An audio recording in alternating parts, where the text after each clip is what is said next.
Hello everyone, कैसे हैं आप सब। आई होप आप बहुत अच्छे होंगे। Welcome to our channel Nanak education point. Myself Heena Takkar. और आज हम बात करने वाले हैं इंटरनेशनल बिजनेस का।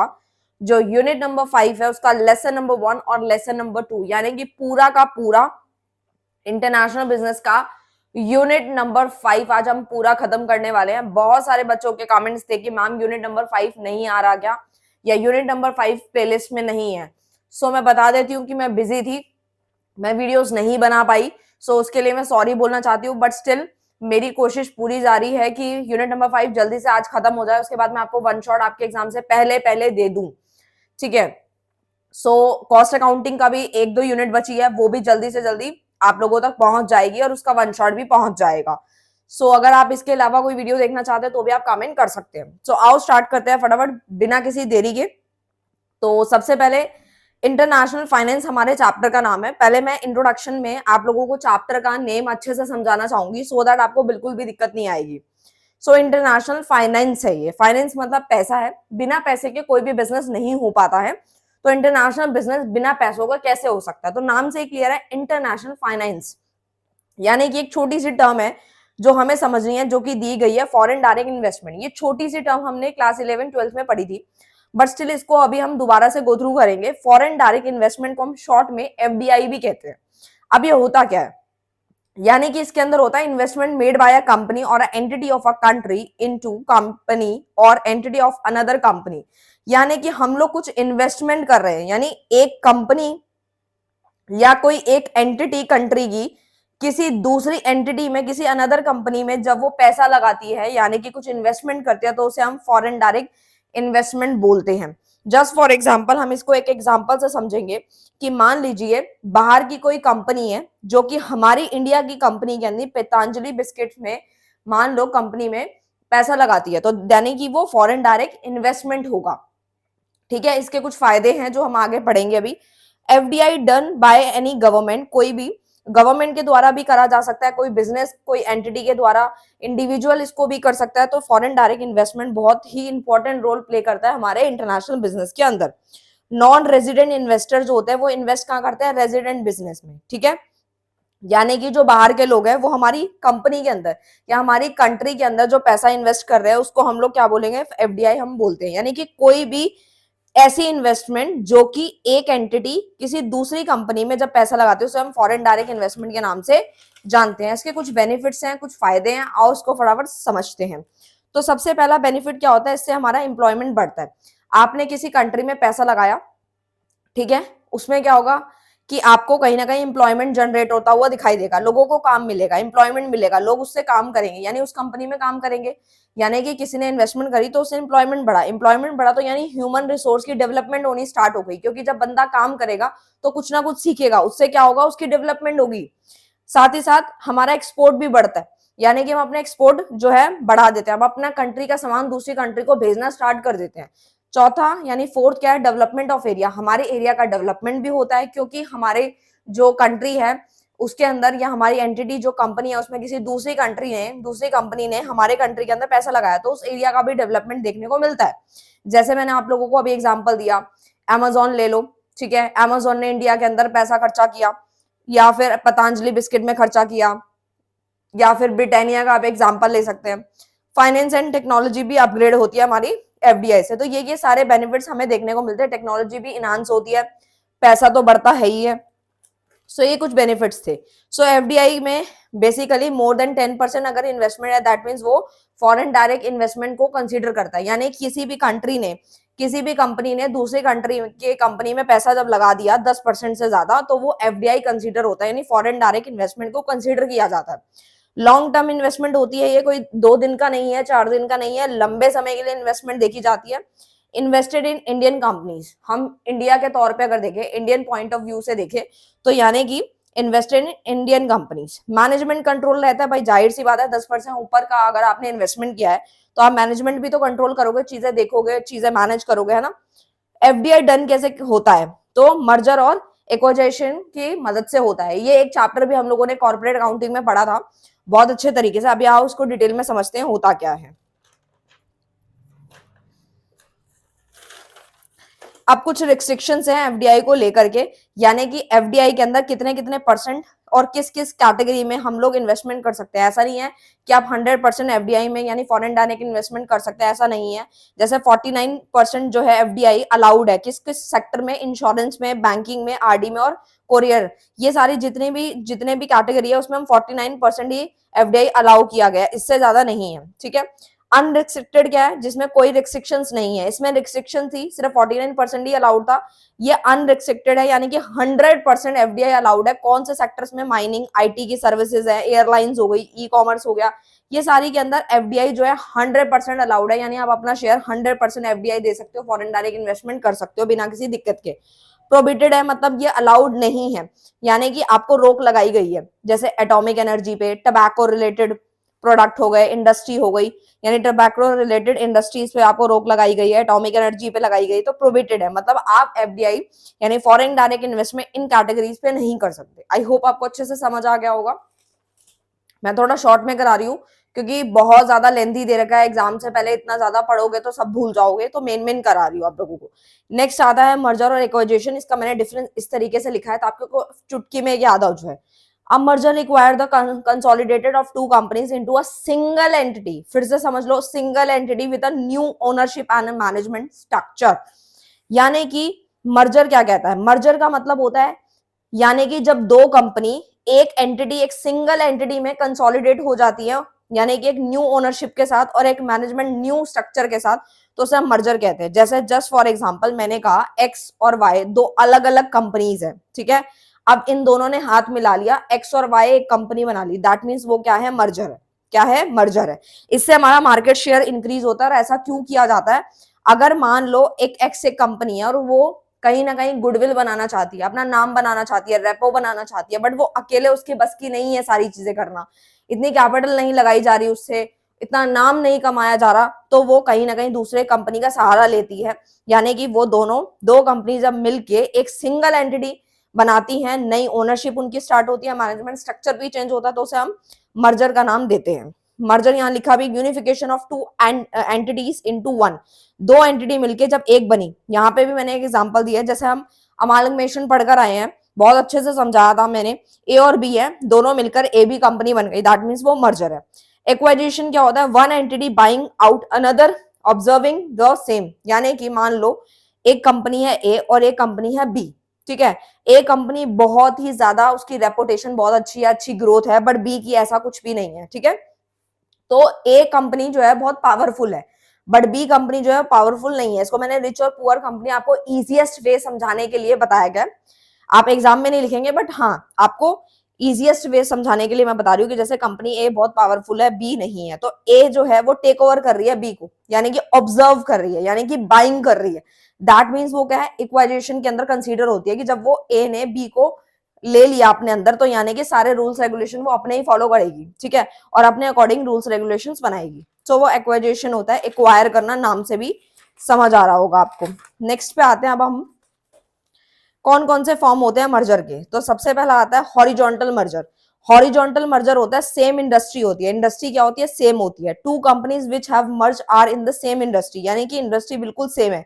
जस्ट फॉर एग्जांपल फर्नीचर की कंपनी है, वो मर्ज हो रही है किसी अनदर फर्नीचर कंपनी के साथ, तो दैट मीन्स वो हॉरिजॉन्टल मर्जर है, यानी सेम ही कैटेगरी की कंपनी है। वर्टिकल क्या होता है? वर्टिकल में होता है होलसेलर जब मैन्युफैक्चर के साथ मर्ज हो जाता है, या बायर सेलर के साथ, या मैन्युफैक्चर सप्लायर के साथ, जैसे cotton supplier merge with textile manufacturing company, तो वो क्या है? वर्टिकल हो गया। क्या हो गया? वो वर्टिकल हो गया। आई होप आपको क्लियर है, क्योंकि ये टेक्सटाइल है और ये कॉटन सप्लायर है। नेक्स्ट आता है हम लोगों का किंग्लोमेरेट मर्जर। इसमें क्या होता है? तो यानी कि इसके अंदर इंडस्ट्री जो होती है वो सेम नहीं होती, अलग अलग होती है, डिफरेंट होती है। जैसे कि फर्टिलाइजर और शू मैन्युफैक्चरिंग कंपनी ने एक दूसरे के साथ मर्ज कर लिया, दैट मीन्स वो हम लोगों का क्या कहलाता है? किंग्लोमेरेट मर्जर कहलाता है। नेक्स्ट आता है हमारा कॉन्जेनेरिक मर्जर। इसके अंदर क्या होता है? इंडस्ट्री तो सेम होती है बट ऑफर डिफरेंट प्रोडक्ट, यानी डिफरेंट लाइन ऑफ प्रोडक्ट जब होता है, इंडस्ट्री सेम होती है पर डिफरेंट प्रोडक्ट के साथ, तो उसे हम कॉन्जेनेरिक मर्जर कहते हैं। आई होप आपको 100% क्लियर होती होंगी चीजें। नेक्स्ट हम लोग आते हैं अपने क्रेडिट कार्ड सर्विसेज पे। इसमें क्या होता है, इंश्योरेंस और ब्रोकरेज सर्विस आती है, जैसे कि मर्जर के एग्जांपल के तौर पे, यानी कि क्रेडिट कार्ड जो सर्विसेज होती है, ये इसका एग्जांपल है। जैसे क्रेडिट कार्ड सर्विसेज है, ठीक है, उसने मर्ज किसके साथ कर लिया, इंश्योरेंस ब्रोकरेज सर्विसेज के साथ। सो दैट मीन्स वो हमारा कॉन्जेनेरिक मर्जर कहलाएगा। उसके बाद एक टॉपिक आता है स्ट्रेटेजिक अलायंसेस।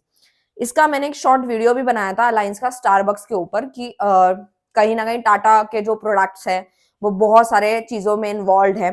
सो मैंने स्टारबक्स का बहुत अच्छा एग्जांपल दिया है, यहाँ भी दिया है, जैसे स्टारबक्स हो गया, टारगेट हो गया, उबर और स्पॉटिफाई हो गए। तो ये अलायंस करते हैं। A long term cooperative arrangement between two और मोर फर्म, यानी दो या दो से ज्यादा फर्म जब इंगेज होती है बिजनेस एक्टिविटी में, किस चीज के लिए बिजनेस एक्टिविटी में इन्वॉल्व होती है, उनका मेन मोटिव क्या है, इकोनॉमिक गेन, यानी कि फायदा, इकोनॉमिक गेन।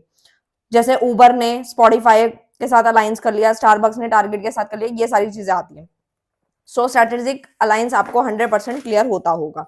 सो अब इसके कुछ फायदे हैं, इसको आपको गिया से याद रखना है, मैंने एक कोड बनाया, एडवांटेजेस हैं, इसके कुछ फायदे हैं। सबसे पहले ग्रेटर ब्रांड अवेयरनेस होती है, आपका ब्रांड बड़ा बनता है, दो दिमाग एक साथ जुड़ जाते हैं, दो एंटिटीज जुड़ जाती है, नए नए चीजें उसमें एनालाइज होती हैं, ग्रेटर ब्रांड अवेयरनेस देखने को मिलती है। आपके रिसोर्सेज जो हैं वो भी कहीं ना कहीं बढ़ना शुरू हो जाते हैं कि एक एंटिटी जब काम करती है तो अपने हिसाब से रिसोर्सेज लगाती है, लेकिन जब हमारे स्ट्रेटेजिक अलायंस आती है दैट मीन्स हमारे रिसोर्सेज भी बढ़ जाते हैं और न्यू मार्केट को असेस कर लिया जाता है, ठीक है। सो इस तरीके के एडवांटेजेस हैं जो कि मैंने पूरा का पूरा कंप्लीट चैप्टर शॉर्ट में अच्छे से समझा दिया। सो अब जल्दी से आते हैं अपने लेसन नंबर 2 के साथ, वो भी मैं आप लोगों को शॉर्ट में कराने वाली हूँ, उसके बाद यूनिट नंबर 5 बिल्कुल समाप्त हो जाएगा। सो ये है हमारा यूनिट नंबर 5 का लेसन नंबर 2, जिसका नाम है concept of exchange rate, outsourcing and sustainable development. देखो ये बहुत छोटे छोटे कॉन्सेप्ट समझा रही हूं मैं, अगर आपने ये छोटे छोटे कॉन्सेप्ट को समरी में भी समझ लिया ना तो भी आप इसके इंपॉर्टेंस और फीचर्स खुद बना के लिख कर आ सकते हो। और ये छोटे छोटे कॉन्सेप्ट आप लोग 12th में मैक्रो इकोनॉमिक्स में पढ़ के आ चुके हैं और इंडियन इको में भी पढ़े थे, बट स्टिल बहुत सारे बच्चे भूल गए होंगे। मैं ये सारी छोटी छोटी चीजें क्यों बताती हूँ, ताकि आपको पता लग सके कि क्या चीज हमने पहले पढ़ रखी है और कितना पढ़ रखा है और अब हमें क्या पढ़ना है, ठीक है। सो आओ फटाफट से इस चैप्टर के जो मेन चैप्टर का नेम है उस पर थोड़ा सा जोर डालेंगे, उसके बाद ही चैप्टर को स्टार्ट करेंगे ताकि आप लोगों को इंटरेस्ट आए। सबसे पहले नाम से ही समझ में आ रहा है एक्सचेंज रेट, यानी कि जब आप इंटरनेशनल, आपने इतनी सारी चीजें पढ़ी इंटरनेशनल बिजनेस के अंदर कि हम लोग किस तरीके से अपनी बाउंड्री को क्रॉस करते हैं, वहां के ट्रेडिशन को समझते हैं, वहां के कल्चर को समझते हैं।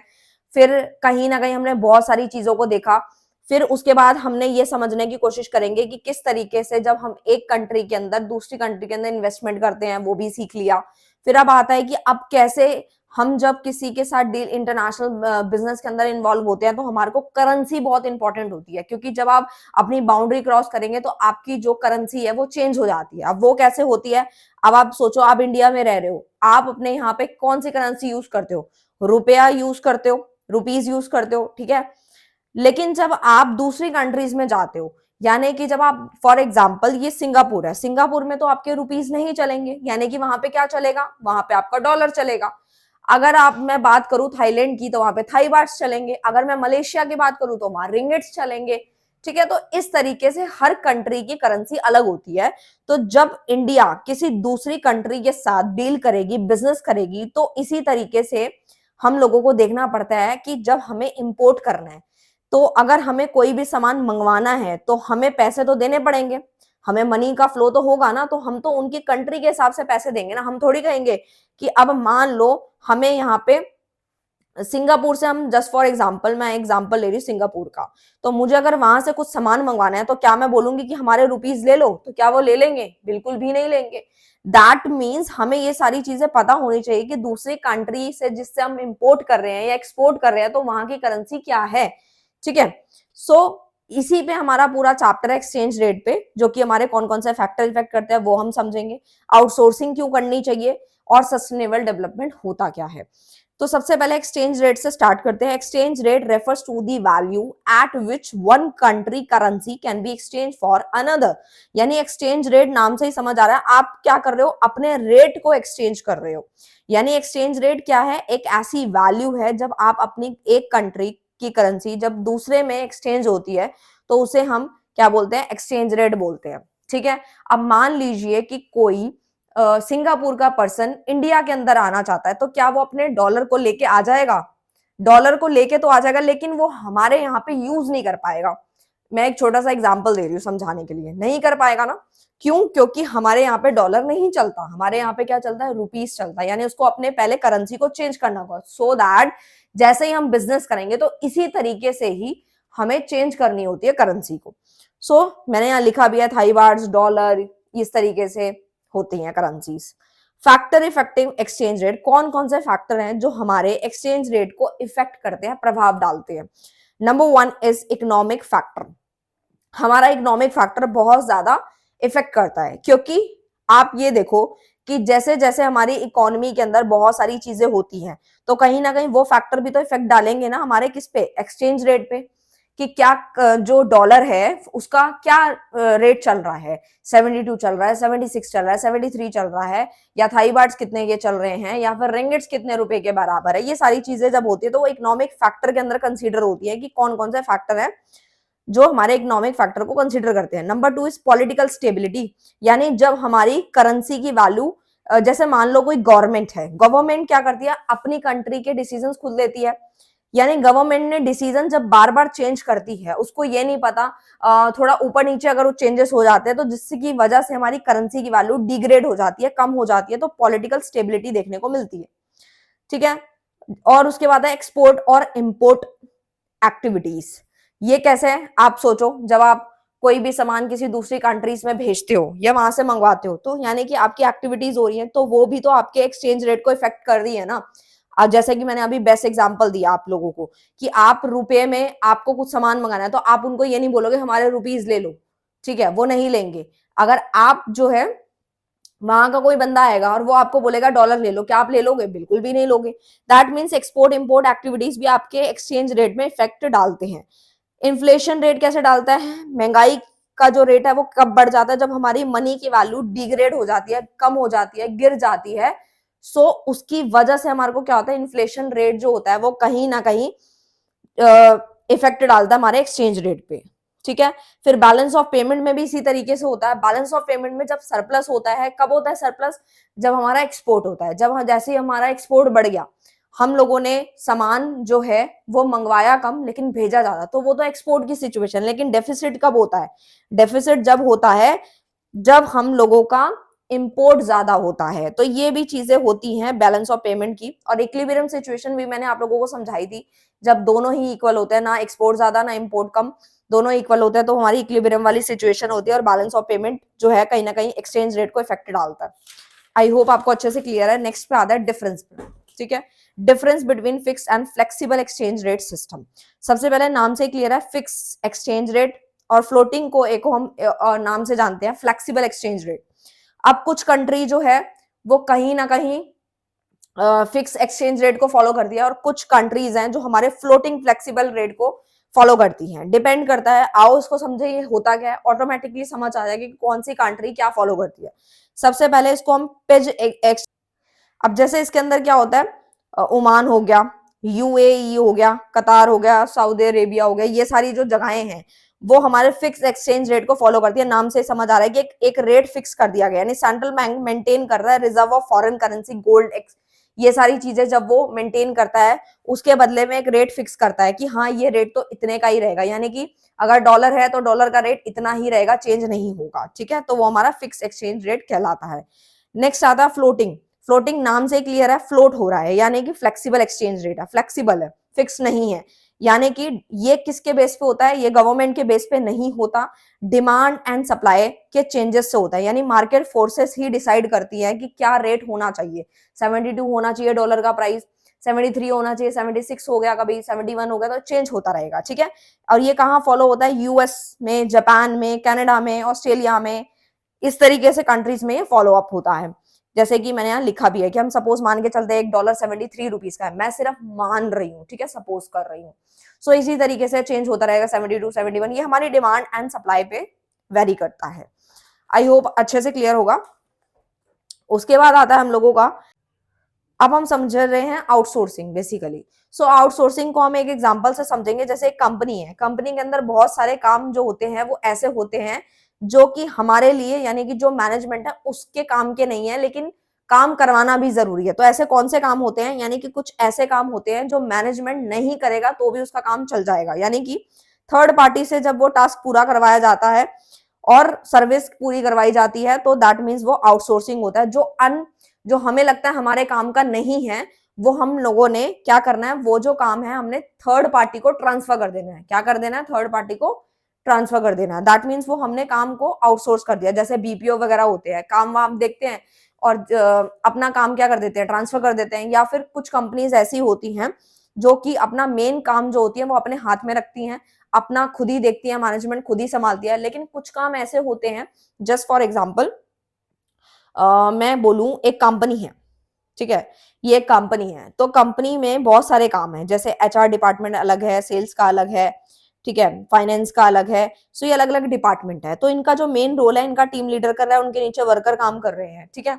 अब कुछ काम ऐसे हैं जैसे कि रिलेटेड टू इंफॉर्मेशन लेना, यानी कि मैं एक एग्जांपल ले रही हूँ, इंफॉर्मेशन इंफॉर्मेशन लेना, या फिर हम लोगों का रिव्यू लेना चाहते हैं, या फिर किसी प्रोडक्ट, कोई नया प्रोडक्ट लॉन्च कर रहे हैं, तो हम चाहते हैं कि ये इंफॉर्मेशन जो है हमारे कंपनी के लोग जो है वो ना करें, क्योंकि उसमें अगर टाइम वेस्ट करेंगे तो हमारा जो मेन काम है वो छूट जाएगा। उस काम से बचने के लिए हम ये काम तीसरी थर्ड पार्टी को ट्रांसफर कर देते हैं। किसको, थर्ड पार्टी को ट्रांसफर कर देते हैं, और उसके बदले उसको कुछ कम अमाउंट दे के अपना काम को करवा लेते हैं। इससे क्या होता है, हमारा टाइम भी बच जाता है, पैसे थोड़े बहुत चले जाते हैं, बट हमारा जो मेन काम में जो है उसमें फोकस होता है बिल्कुल। तो थर्ड पार्टी को हम वो इन्फॉर्मेशन कलेक्ट करने को दे देंगे और वो करके दे देंगे, यानी हमारा काम हमने ट्रांसफर कर दिया और हमारा काम हो भी गया। सो वो आउटसोर्सिंग होती है। इसके कुछ फायदे भी होते हैं, एडवांटेजेस है, वो हम समझ लेते हैं। सबसे पहला तो इंक्रीज अटेंशन टू की बिजनेस ऑपरेशन, यानी कि इससे हमारी अटेंशन इंक्रीज होती है। एक तरीके से हमें ये पता चल जाता है कि हमारा जो मेन काम है उसमें हम ज्यादा फोकस कर पाते हैं, ठीक है। अब दूसरा है इंक्रीज एफिशिएंसी, यानी कि हमारी एफिशिएंसी भी इंक्रीज होती है, क्योंकि हमारा मेन फोकस जो है, हमारा जो मेन काम है वो हमारे गोल की तरफ होता है। यानी कि जो हमारे लिए काम जरूरी नहीं है, अब लोगों की इंफॉर्मेशन कलेक्ट करना, अगर हम सारा टाइम उसी में दे देंगे तो हमारा जो कंपनी का गोल है वो कैसे अचीव होगा, सेल कैसे बढ़ेगी, टर्नओवर कैसे बढ़ेगा, नहीं बढ़ेगा। थर्ड आता है एक्सपेंसेस कंट्रोल हो जाते हैं। एक्सपेंसेस कैसे कंट्रोल हो जाते हैं, जैसे कि हमने थर्ड पार्टी को दिया तो हम सस्ते में वो काम करवा लेते हैं, ठीक है। अगर हम वही काम अपने किसी एम्प्लॉय को रख के अपनी कंपनी में करवाते तो हो सकता था महंगा पड़े, लेकिन थर्ड पार्टी को एक साथ ही वो काम हमने दे दिया, एक साथ दे दिया, तो हमारे एक्सपेंसेस भी कुछ कम हो गए। इससे हमारी इंक्रीज होती है, रीच भी बढ़ती है। नेक्स्ट आता है outsourcing it potential for India, यानी कि largest talent pools of professionals, ये पॉइंट है। Cost effective resources available at flexible pricing, यानी कि मैंने अभी आपको समझाया कि फ्लेक्सिबल प्राइसिंग जो होती है कॉस्ट इफेक्टिव मैनर में, वो हमें यहाँ पे आउटसोर्सिंग से देखने को इंडिया के अंदर मिलती है। लार्जेस्ट टैलेंट अगर हम कहें प्रोफेशनल्स के अंदर तो वो आउटसोर्सिंग कहलाता है। थर्ड आता है हाई क्वालिटी सर्विसेज। इसके अंदर क्या होता है, हाई क्वालिटी सर्विसेज हमें मिलती हैं। एक ही बार काम बता दिया, ये काम करना है, इतने इतने टाइम में करना है, और आप हमें इतने प्राइस पे हमें करके दे दो, तो बिल्कुल चीपेस्ट प्राइस पे वो काम हो जाता है और हमारा टाइम भी बच जाता है और हम अपने मेन काम पे फोकस डालते हैं। फेवरेबल गवर्नमेंट की पॉलिसीज भी हमारे पोटेंशियल फॉर इंडिया के अंदर काम करती हैं। नेक्स्ट आता है, लास्ट टॉपिक है ये समझ लो, ये मेन है। उसके बाद इसके मेरिट डिमेरिट आप लोग खुद ही बना लोगे। सस्टेनेबल डेवलपमेंट होता क्या है, ये भी हमने पढ़ रखा है। Sustainable development is a development that meets the need of the present without compromising the ability of future generation to meet their own needs, यानी कि हमें अपने रिसोर्सेज को इस तरीके से इस्तेमाल करना चाहिए कि आने वाली फ्यूचर जनरेशन भी उसका फायदा, उसका लाभ उठा सके। ये नहीं है कि अगर हमारे घर में आज पानी आ रहा है तो हम रात को नल खुले छोड़ के सो जाए कि जी आज तो पानी आ रहा है, टंकी भी फुल है, खोल के सो जाओ। यानी कि बहुत सारी चीजें हैं, हमें अपनी रिसोर्सेस को उतना ही यूज करना है जितनी हमें जरूरत है, हमें वेस्टेज नहीं करनी है। अब हमारी गंदी आदत क्या होती है, मैं सबकी बात नहीं कर रही हूँ, बट कुछ लोगों की होती है कि हम लोग कहीं भी घूमने गए तो हमें लगता है कि यार हमारा घर का पानी तो है नहीं, चलो जी टैप खुला छोड़ दो, या फिर ध्यान ही नहीं दिया, या फिर लाइट जल्दी छोड़ दी, या फिर बहुत सारी चीजें ऐसी होती है जो हम इग्नोर कर देते हैं। तो हमें वो नहीं करना है, हमें अपने प्रेजेंट की नीड के अकॉर्डिंग ही उतना इस्तेमाल करना है जितने की हमें जरूरत है, ठीक है, और आने वाली फ्यूचर जनरेशन के लिए भी वो चीज बच जाए, ठीक है। इस तरीके से सस्टेनेबल डेवलपमेंट होता है। आई होप आपको अच्छे से समझ आया होगा। पूरा का पूरा यूनिट नंबर 5 मैंने अच्छे से क्लियर कराया। और पूरा का पूरा आज ये बुक समाप्त हो गया है। वन शॉट जल्दी से जल्दी पूरा ट्राई कर रही हूँ और दिन रात हम लोग अब आप लोगों के लिए लगे रहेंगे। 20K का टारगेट अचीव करना है, 20K का टारगेट। अभी हम लोगों के 13K प्लस सब्सक्राइबर हो गए हैं एनईपी पे, यानी नानक एजुकेशन पॉइंट चैनल पे। सो दैट हम लोगों का टारगेट है 20K का। जैसे ही 20K का टारगेट अचीव हो जाएगा, जल्दी से जल्दी आप लोगों को हिंदी मीडियम वाले स्टूडेंट को नोट्स मिलने स्टार्ट हो जाएंगे। और हमारी कोशिश यही रहेगी कि जो आपके एक्स्ट्रा के सब्जेक्ट हैं उसके नोट्स प्लस वन शॉट वो भी मिल जाए। लेकिन वो तभी होगा जब हमारे चैनल पे 20K का टारगेट अचीव होगा। जितनी जल्दी होगा उतने जल्दी आप लोगों को और ज्यादा बेनिफिट जो आपने सोचे भी नहीं होंगे वो मिलना स्टार्ट हो जाएंगे। सो मिलते हैं नेक्स्ट वीडियो में नेक्स्ट टॉपिक के साथ। तब तक के लिए bye bye, thank you so much.